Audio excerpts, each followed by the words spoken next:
Hi friends, and welcome to So Let's Be Friends, where we talk about friendship, inclusion, and celebrating everyone for who they are. I am Charlotte, and today is so special because I'm so excited to introduce the Sandoval family. They show what real love, hard work, and inclusion looks like every single day. Their daughter is an amazing young woman who lives with seizures. Mackenzie is incredible. She works at Little Caesars. She's not just part of her community, contributing to it. And her parents and brothers are the kindest and most supportive people you ever meet. They give their time to Special Olympics, unified to help others, and most of all, they show up for each other. I cannot wait for you to hear their story. Let's begin. Can you tell us a little bit about your family and what makes you unique? Sure, Charlotte, we can. So I'm mom. I'm Rhiannon. This Art. is dad. Mackenzie. Marlon Jr. Andre. Charlie. And we're missing a few. So we have 3 more to our family as well. So 6 boys and 1 princess. She's always been the pretty princess. I think what makes us unique is that we just all love each other so much. Yeah. That's huge, isn't it? Yes, it is. That's huge. They do lots of fun family events together. We love to see all the pictures. What are some things your family loves to do together? Oh my goodness, we do so much together. Fishing. Camping. Yeah. Sports. Like to go to the park and play basketball, football games. We're kind of a sports, camping, outdoorsy family, but we also like to just have a good family movie night. Get lots of junk food and eat ice cream out of the big bowl together. We've done that since they were little. No bowls needed, just 9 spoons. I love that. Me too. What does inclusion mean to your family? That's just including everyone, and not being afraid to go up to someone and inviting them to whatever you're doing. It takes a lot of confidence, which I didn't have at first, but It does. It's scary, not knowing what other people can or can't do, but allowing them the opportunity to keep them included. Well, if you don't mind, sorry, I didn't mean to. Anyway, I just wanted to share a little bit about Marlon Jr. a little bit. I love his example of inclusion. He's always taken Mackenzie and Charlotte to fun activities, and he picks them up and they just have a good time together. Neither one of them can drive, but he can, and he makes sure they're included and doesn't get them left out. And even when Charlotte broke her foot and she was in a boot and had to go back into the wheelchair and gait trainer, I kind of thought her single adult fun life was going to end and she was just going to be stuck at home by herself, or mom trying to take her places to make it fun. And I can't talk about it too much. What'd you say? But nope. If I talk about too much, it might make me emotional. But it was so nice that Junior and Mackenzie showed up and were inclusive, and they weren't afraid of the gait trainer or the wheelchair. They figured out how to get them into their car, and then didn't act like anything was different or wrong. They just were inclusive, and I know it wasn't easy to do all those extra steps. Yeah. It was a struggle, but it was worth it. So it's always worth it. So he's very inclusive, and so is Mackenzie, and they find ways to make everyone feel supported. Yes. To the parents. And I'm gonna talk to the parents. What was it like when you first learned your daughter would have special needs? Well, special for Mackenzie has just always been special. Yeah, Mackenzie was born with a disability, and we knew it from birth, and it's just growing into what she can do. Like, I don't think there's anything she's never been able to do except for crawl. She never crawled. She was we call her Monkey because she would scoot on her butt like a little monkey to get everywhere she needed to go, and she went straight from monkey butt to walking. So there's never really been anything Mackenzie can't do. She just has to figure out how to do it. Yeah. Yeah. I like what you said earlier, that you didn't say can or can't. You said can and can do. I like how you just move forward in the positive, and that's huge. Yeah. So I just thought that was special. I've never heard it said that way. too. There's nothing we can't do. We just do it differently. Yeah. Did you ever crawl? She never crawled No. either. What did you do to get around the house? Rolled. Oh, so you were a roly-poly. Yeah, We're going to roly-poly and a monkey. You did the monkey, and I was rolling around the house. That's so fun. And one time, Mom said that, like, when she comes for dinner, I was the fastest roller in the house. That's It was a awesome. talent. I couldn't do what she did. Yeah. So. Nope. All right. How have you seen your daughter grow and surprise you over the years? Well, I think every day she surprises us. Just Walking, in running. yes, running. I mean, just doing things that you never think, somebody with cerebral palsy can do. And the epilepsy came later. She didn't have epilepsy until she was 8, and that just came from all the brain surgeries. So I think surprises over the years, I don't know, I guess we're not as surprised. We just know she's going to do it. It just takes time to get there. So That's perfect, huh? That's exactly Yes. right. Like, there's no time limit. yeah. Like, May looks slower for Mackenzie and I, Yep. but we can do it like everybody else. Yep. Like riding bikes earlier. Yeah. Down the hill. Yep, they rode bikes down the hill tonight together. That was so fun. Mhm. Yeah, that was And that's fun. scary. Scary for moms to watch. Yes. But that's fun all at the same time. Yep. Yep. And you're 20. How old are you? 20. She's 20, and Charlotte's 21, and they're riding bikes for the first time together down a hill. It was so exciting. Electric trikes. Electric trikes. Yep. What's the biggest joy in raising a daughter with special needs? Biggest joy. Oh, We're just everything's used to it. yeah, It's normal everything's to a us. joy. It's normal to us. Honestly, Mackenzie is just joy. Like, I don't think she ever gets like down or defeated. When she does, she just picks herself back up and tries again, right?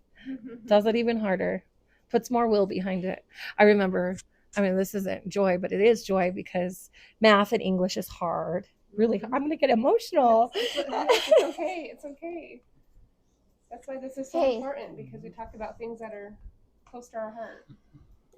Yeah. But this little girl still does her math facts in her notebook.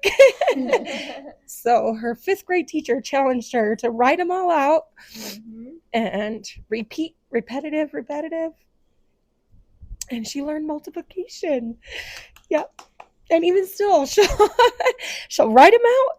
She started babysitting, and she taught her little 5th grade kid she was babysitting what she learned in 5th grade, and he started learning math because of that. So That's incredible. Yeah, Wow. that's incredible. Good job, Mackenzie. So proud of you. What Charlotte's learned by exactly what you're saying, don't lose that math, because we've learned, she's been taking some math classes in college. She's learned that it's a language. She didn't understand it through elementary or high school. She wasn't grasping it. And then for some reason in college, she's taken 5 math classes in a row, and she grasped it. And she's learned just talking to other people that speak different languages. They said math's a language. So once you learn it, don't quit, because you will lose it. yeah. It's like a language. And I think that's so interesting. So like you do your math facts, Charlotte does the same thing, but she also does Khan Academy, which is a math program. Oh. She dedicates 2 hours a week to that, to not lose, because it's also synapsing parts of your brain that's making you do other things. There's so much science to that. It's so exciting. So I love You're going to have to check that out with Charlotte. Khan Academy. It's a good one to do. Yeah. Yeah. Like, Yeah, we to have- can learn from each other. That's exciting, isn't it?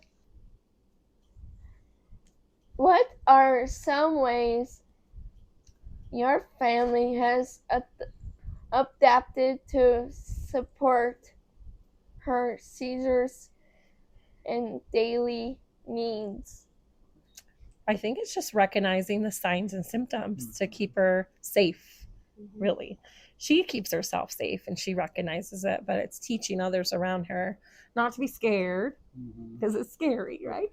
And everybody just plays a part, you know? I think that's the biggest part, is not being afraid. Yeah. Because since we started Special Olympics, that's what some of the parents have said mostly, is they're so relieved that their child can have a seizure at an event and nobody's calling 911 and freaking out and making it such a big deal. Yeah. And everybody just, like you said, plays a part and shows up for each other and helps through that situation rather than freaking out and panicking. Yeah. And it does. It panics people, you know, it does. especially in public. Yeah.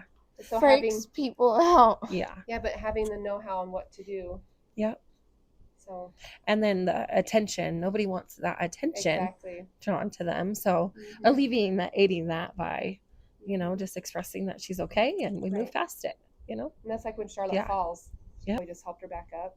Yeah. And they kept dancing, and then he walked her out, take a break after the dance. But do you remember that? And she came home just so happy that instead of making a big deal and everybody circling around her like this happened in the past, they just helped her up and kept dancing. And she said it hurt, but she was much happier not having all the attention drawn. And then he walked out and took a break after the dance was over. And I thought that was just really nice. So yeah. This sweet gal, I'll tell you something real quick, had a seizure in my Maverick this last week where I work, and she was at the counter, and I just talked to her in the aisle because we greet everybody, and I was like, how are you doing today? And she's like, today's a great day. And not even 5 minutes later, she was having a seizure at the counter where she was paying with her dad or significant other. I'm not sure the relationship, but someone's like, call 911, and they all start yelling and panicking, but dad or whoever her significant other was like, just let her get through it. And we all just kind of let it happen. And it was miraculous that she just came out of it. She was okay. She got up, she was talking, and we all just kind of moved on. But when, I think, you know, public flocks to it, I think the biggest thing is just making sure they're safe during it, making sure that their head is flat on the ground, that they're not that they're not going to hurt themselves or. And it's a panic to others, but when you deal with it every day, it becomes normal. You know? It does. Yeah. But I think educating people, like, that is nice that you're able to share that, because now somebody in a gas station or McDonald's or somewhere is going to have that situation and know what to do. And it's not always the first thing to call 911. No, it's Most not. people that have seizures don't ever call 911. Maybe once in 5 years you have to call 911, but a seizure isn't a 911 emergency. Right. You know? Right. Just make sure they're safe, that they're not hurting or falling. Yep. And then they get the proper rest afterwards. A lot of times it's just we push our body too hard. You know, we do too much because we want to do everything. Yeah. Good. Thank you for sharing that. Yeah. Thank you. What is the one thing you wished more people understood about families like yours? Kind of answered that a little bit already. Yeah. I don't know. Normal's normal. Normal to us is our normal. Yeah. It may not be yours, but it's ours. And that's what we're trying to do with what we're doing on this podcast and these other inclusion activities that we're doing. We're trying to erase the gray line. There shouldn't be a segregation between the special needs or someone that has seizures. It should just be where Junior goes and picks people up and goes to an activity together, whether they have a walker or seizure or typical or not, right? We all have something going on. Yeah. And I think, like you said, normal's normal. This is our normal. Yeah. Just erasing that gray line. Yeah. The unknown. Brave it. Yep. I like how you said that. The unknown. Say that again. So we just brave the unknown. Yeah. Awesome. You want to talk to the siblings? Okay. Now I'm gonna talk to the siblings. What is it like having a sister with special needs? It's a lot of fun, but there's also times where it can get stressful because you don't only have to worry about yourself and make sure you're in the right spot, but you gotta care for your sister, make sure she's in the right spot to be successful whenever, even if that's just going out to an activity or going out to eat, whatever it is. You just have to be there for her and make sure she has everything she needs. And she'll never ask. Like, I'm not the sibling, but she doesn't ask for help. You just kind of have to recognize when she needs a little push or nudge and push her That up the took a few hill. years Yeah. to figure out what everything means. Yeah. And like how to understand it. But What would you say, Andre? Sometimes it's scary whenever she has seizures or anything. Yep. It can get scary because she like falls, and I'm scared that she'll get hurt. Well, you're right there to catch her all the time. Yep. And pick her up, right? Pick That's each cute. other up. Yeah. What do you say, Charlie? Well, it's not really that much different than having a normal sister. You just have to kind of pay attention to the signs of when she's going to have a seizure, or if she's tired, or she's bored, or anything like that. It's not really anything more different than having a Don't let her get bored. No. That was cute. Okay. What are some fun things you do together? Unified, Special Olympics unified. Yeah. That's the big one. What are some fun things to do together? Ride bikes. Yeah. You still sis his bike all the time, don't you? She has a cooler bike than him now. Playing soccer with her. She definitely loves to be active. Yep. I do too. Has having a sister with seizures changed how you see the world? Oh, not the hair. Yes, it has, because you have to learn how to be patient, because I don't know. It's just that's one thing. Having a sister with special needs in general is just you need to have patience, and then the seizure on top of that is I had to learn how to deal with them, and it kind of like stresses me out, because if I know she's tired and I know we're going somewhere public, I'm like, okay, this is like prime time, could have a seizure. Yeah. So I'm always like thinking of like what I'm gonna say if it does happen, because I know people are gonna freak out, like you guys were saying. So it makes you more prepared. That's something you have to adapt to. To be more prepared than just going out by yourself. Well, yeah, you have to recognize everything that she's doing. You have to make sure she's not going into a seizure, or I don't really know how to say it, but like making sure she's not going to have anything bad happen in public or in the house or anything. It's just only slightly different than normal.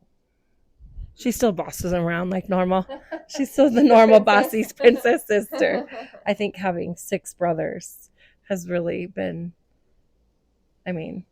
changed the world there too. She's got six more protectors of the monkey. What do you think your sister has taught you? I guess I'll go first every time. I just had one. She taught me to enjoy everything a lot, and she teaches me to just go out, because she gets nervous sometimes, but if I'm there with her, she'll be ready to do anything, and I can encourage her to do. Sometimes I need that. Is like if I want to go do something, I just say, "Hey, Kenzie, let's go do this," and both of us together, we'll go do that, because I don't know, us being together is like it gives us more confidence. It gives me more confidence, anyways. Mackenzie, she really just teaches me how to have fun and how to be more active and how to just make everything around joyful and happy. She never doesn't not have a smile, or however that works. She always has a smile on her face. Even when it's hard, she just loves it. She makes me feel brave around other people, and I have fun hanging out with her and stuff. So. Awesome. What would you say to another kid who's nervous about including someone different? You've done it at school before. What'd you say? I've learned a saying, ball up top, which is just something to get yourself confident, and it's just really, it's not gonna hurt you or them. It seems scary to ask someone or try and include someone, but at the end of the day, it'll either make their day or it won't affect their day at all. So just go out there and try it. What does that mean, that quote that you just said? Say it again. Ball up top. It's it has to do with basketball. So like if if you score, I don't know. It's just how you check it up. So if someone scores, you say ball up top and you restart the try again. So it's for me, it's just, hey, ball up top. There's always another try. Yeah. So you're always gonna have opportunities. So it's just something that gives me a boost of confidence because it's like a little restart in my mind because it's a restart on the court. So that's how it translates. How does your family include your daughter in everyday life, even when it's hard? It's not really hard. It's just we adapt. You get used to it. It's like riding a bike. You just put on 3 wheels, Yeah, and for the longest time she would ride in the back of the baby carrier, and or sled down the hill with somebody instead of by herself, but she'll still sled down that hill. So it's not, I don't think it's really hard. I like how you said that, adapt. We don't always have to get a ladder to reach the chalkboard or a stool. We can move the chalkboard down. Yep. So it's just adapting to give them the success. Yeah. So Judith Heumann, we were talking about it last week, said, what did she say to the fact that disability is not a tragedy? It's when society fails. Mm-hmm. And when it becomes a tragedy, when they don't have the adaptation in place, like the handicap rail or the ramp, or moving something down to the level that they can reach. Yeah. She said disabilities is not a trial. A tragedy? A tragedy. It's not a tragedy unless society fails? Unless if the society fails. Yep. I agree. I think that's important, like you said, just it's not hard. You just got to learn to adapt. Yeah. Like as a teacher in school, I've learned, did I push the button? As a teacher in school, I learned like sometimes I just fold the paper in half. Yep. Because that whole page is too much for them visually to even see. But when you fold it in half, they get half done, and that's all they think they need to do. And then they look around and realize, oh, everybody's still going, and they turn it over and then they have the other half. It just gives them that much more strength.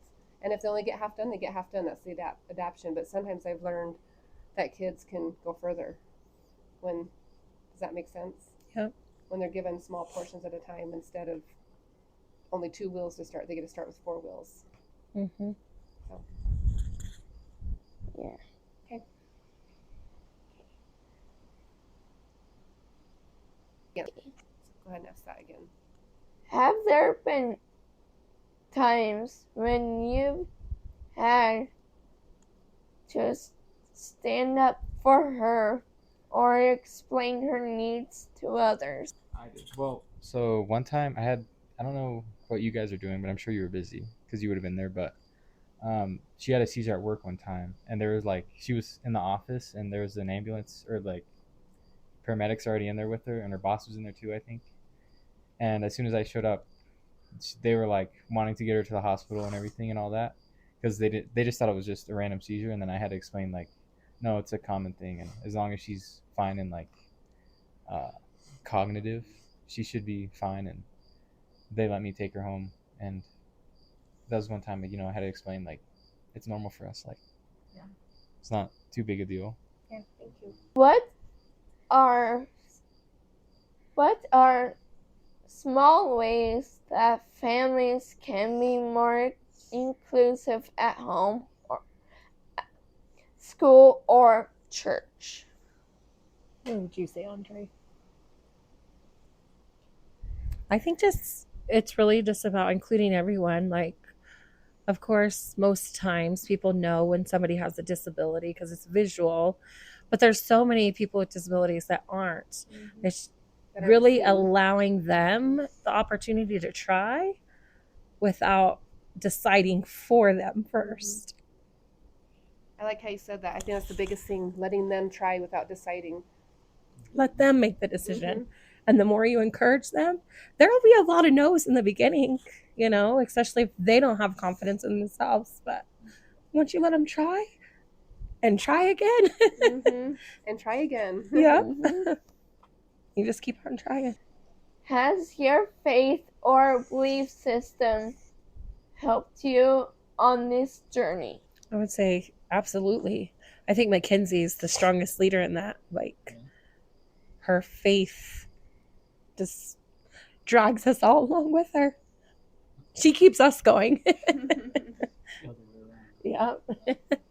It's not mom and dad asking for the relationship with, God. It's her encouraging the relationship based on what she knows. Thank You you. don't want to say anything? We're Thank gonna have to you, get you Mackenzie. talking. These questions can be where you can answer too. Well, I think she could. What she could say, but probably isn't saying, is that she brought all of us closer in our religion because she was the one who brought us. She was the one who was always asking us, "Are we going to church?" Yeah. And now that I was able to drive, I started going to church with her, and then that's when my faith grew strong. Was seeing it in Mackenzie, and then wanting that in me. So now Mackenzie's the lead person getting us all to church and Yeah. keeping us on the straight and narrow. Mackenzie, what helps you stay strong during hard times?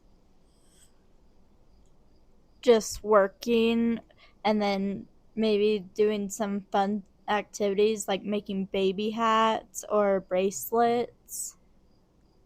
Tell them about the baby hats that you do. The bracelets. I make baby hats to donate to the NICU, and my goal is for this year 200 baby hats. Why did you start Yeah. making baby hats? Tell them about yourself. I was in the NICU when I was a little baby. I can't remember how long. But you had a little hat and a stocking because you were born right before Christmas. So tell them about your hat and your. So Mackenzie was born less than 5 pounds 2 days before Christmas, and she's our little miracle. But at the hospital, they put a cute little hat, little Santa hat, and put her in a stocking, and she remembers that picture and how special it was to her years later to have that memory. So she learned how to make baby hats with her Bamba, which is her grandma. And she just took it upon herself to use grandma's old yarn, Bamba's old yarn, and started making them to donate because it was fun for her. It was tasks like she conquered, and it brought memories of when she was a baby and how happy it makes her now. That makes me happy too. She's all those memories she's creating for those babies and those moms to have those pictures, right? That's Yes. special. Mackenzie, can you tell us about your job at Little Caesars? What do you love most about working there? Just helping making the pizzas or filling up cups with sauce or pressing the dough out mainly. It's just really fun working there. Why do you love to go to work, though? Earning money every week. She always says to get away from her brothers. That's cute. But now she's learned that she can buy stuff with money. So Yeah. she's recognizing that. How long have you worked at Little Caesars? I've been working there since 2021, And what year is it? 2025. So awesome. That's incredible. Yeah. 20, what is it? What does it feel like to have your own rule in the community? I would say, I think Mackenzie just brightens everybody anywhere she goes. We'll be going to the grocery store and 5 random people I've never met before will walk up and give Mackenzie a hug, or she'll be like, I know that person, and run up and say hi. Like, she's not afraid to say hi to anybody, even if she's only known them for like 2 minutes. She knows them, and that's her acquaintance, and she's happy when she sees people she knows. So it just brightens their day when they see Mackenzie and give them a hug. And definitely they all know she works at Little Caesars too. What are you most proud of about your work? Just helping out mainly and trying to get out on time. She's very motivated by winning. So like getting more or getting better. So when she first started, she was only able to press out 1 rack of dough, and now she'll conquer 4 racks of dough, and she'll come home and say, and I did the dishes, and I made sauce cups, and they let me try the register. So it's just, I think, accomplishing and doing more and progressing. Even though we've worked there 4 years, progress is progress. Yeah. That's Counting the number of pepperonis, and how many pepperonis do you put on each pizza? I'm pretty sure 30. I don't remember. But counting to 30 repetitively is hard. Yeah. So being able to top the pizzas when they get really busy, and being able to help out and not just press the dough, which is what she was hired for. So doing more. And she comes home proud, and she texts her boss when her boss isn't working, and she's just very encouraging with accomplishing more. Okay. 22. Your family is so involved in Special Olympics Unified. What inspired you to give your time and energy to those causes? Making it fun for her. I think all of us doing it too. It's not just her learning, it's us learning as well. And being able to plan the time to be there, and seeing all the other kids grow and strengthen the relationships and the community that is built because of it. Like, I mean, you have your community from school and church, but our Special Olympics unified community is just so special and unique. What have you learned by serving together as a family? What have you learned, Andre? Teamwork. I think for me, it was just, I gained a lot of confidence being around not only my family but my unified family. I don't know, just together we're all stronger together, and that gives me some confidence when I'm around them. And it's bled into just every normal day life.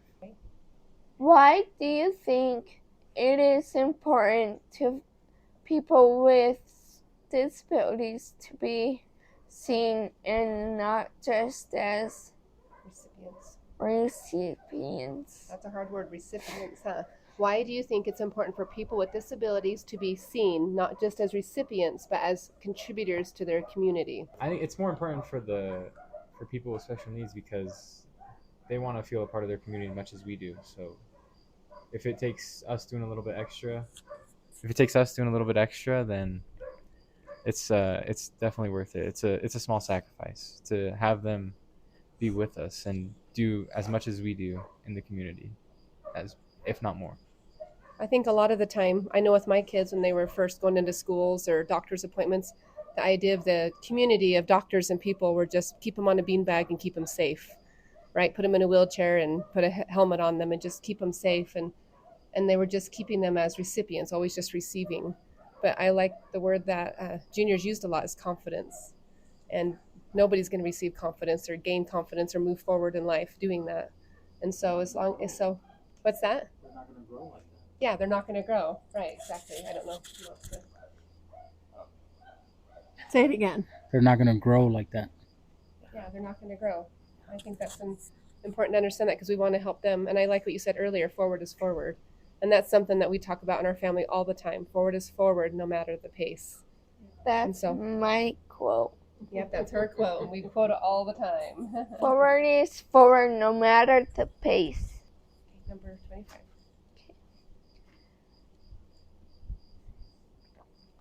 Your daughter works hard. Your family gives generously. You live what it means to be included and Contributing. What would you say, sis? Mackenzie? Yeah. What does it look like? What does it look like for your family to be a part of society? You know what society is? Schools and church and people all around you. What does it look like for your family to be a part of society? Fun activity. I think just not limiting that fun too. I know there's sometimes Mackenzie's like, I can't do that. But when you encourage her to try, she'll realize she can do parts of it, or all of it even, but she was just afraid to try. But the community part is just building those relationships in the community that help people understand that, yes, we may all have differences, but we're really not different than anybody else. how do you hope your example encourage other families to show up and include others in real lasting ways? I think just seeing how happy we are, you know, we're out there having fun in Special Olympics Unified, and when we're always at an event, we're always smiling, no matter what's going on. We can be going through something, but when we're there for our team and our team's there for us, we're always have a smile on our face, and that weekend of fun is something I definitely encourage people to do, because you'll never experience anything like it, and that's true. I agree. I think just all of us being together and having fun and everybody wanting to be there. Nobody's forced to be. And we have some of our kids that have other obligations and they choose Special Olympics over those most of the time because we have so much fun. And I think other people see that as well. I had to find a new job to be more part of it because that's how important it was to me and our family. I love that. Me too. It really does bring people closer together. Yeah. Yeah, it does. Well, Yeah. and it's the confidence. I really like that. He keeps bringing that up as the confidence. And I think that's huge because it's done the same thing for me. It's given me confidence as well. You know, because we get put in, it's been neat to see some of these kids, even Mackenzie, get put in leadership positions and where they get to work with the younger kids and help them and teach them. And I think we talked about this at another time, but Mackenzie can teach another little kid about seizures and how to handle that, or another family or another parent. Like Charlotte was able to teach another little kid on our Special Olympics team how to use crutches. I didn't know how to teach Charlotte how to use crutches because I never had forearm crutches. And so that was a hard one. It took years for her to figure it out because I didn't know how to teach her, but she's moved people along quicker, like Caroline and a couple others on our team, and helped them use their forearm crutches. So we get to have those experiences as well to support each other. And I don't remember who I was talking to today, but like while the kids are playing basketball on the court, or some of, you know, even the adults playing basketball on the court, the parents are on the bleachers talking and powwowing other ideas together and encouraging each other and supporting each other. So there's a lot to it besides just playing and having fun together. The support is important. What makes your daughter amazing? I think everything. She's just amazing. She's the glue that keeps us together. She really is. And it's not that we make everything about like surrounded by Mackenzie. Like, it's just, she really is the glue that keeps us together.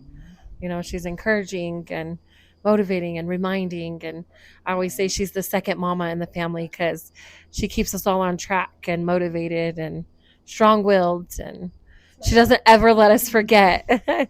They say elephant never forgets, but she's the monkey that never forgets. What gives your family hope right now? Well, I think something super exciting we never saw really coming as quickly as it's coming is Mackenzie is going to be moving out. So being able to experience that adult excitement of having our own place with roommates, and recognizing that now we get to pick what meals are for dinner and we get to plan what events we're doing for the day, and we still have responsibilities, but that adult life that mom and dad and brother and sister aren't going to be 100% involved in every single day. That just gives us hope that Mackenzie has so many opportunities to grow further than we ever expected. We're excited about this. This is neat. Are you excited? Yes. What are you excited about? Sharing all my recipes that I have. That's just stuff she's learned though, and she's ready to share that with her friends and learn from them too. I think they all have their strengths, and they'll all find that, you know, helpfulness together, doing it as a group. So it's exciting. Yeah, thank you for sharing that. That is a huge step. Yeah. Thank you. If your family could share one message with the world about inclusion, what would it be? One message with the world. What do you think? I hear a quote all the time, and it's be a friend, tell a friend something nice. It can change their life. And I think that's really true. You never know what anyone's going through, so just be that nice person for them. You never know how much a simple "how you doing?" get to know someone can really be. And back to the inclusion part is it doesn't hurt you. It's not a big deal if someone says no when you ask them if they want to be included. So, it's not the end of the world if they say no. So just go out there and invite anyone and everyone. I think that's perfect. That's perfect. It That's a really great way to is. end, yes. Yeah. Thank Thank you. Invite you. anyone and everyone. Yep. Like, no one left out. No one left out. Yep. Thank you for sharing your heart, and thank you for being with us. I loved this. We love the Sandoval family, don't we? Yes, we do. We love the Merrill family too. Ready? 1, 2, 3. So let's be friends. Thank you. Oh, Thank you. What a great experience.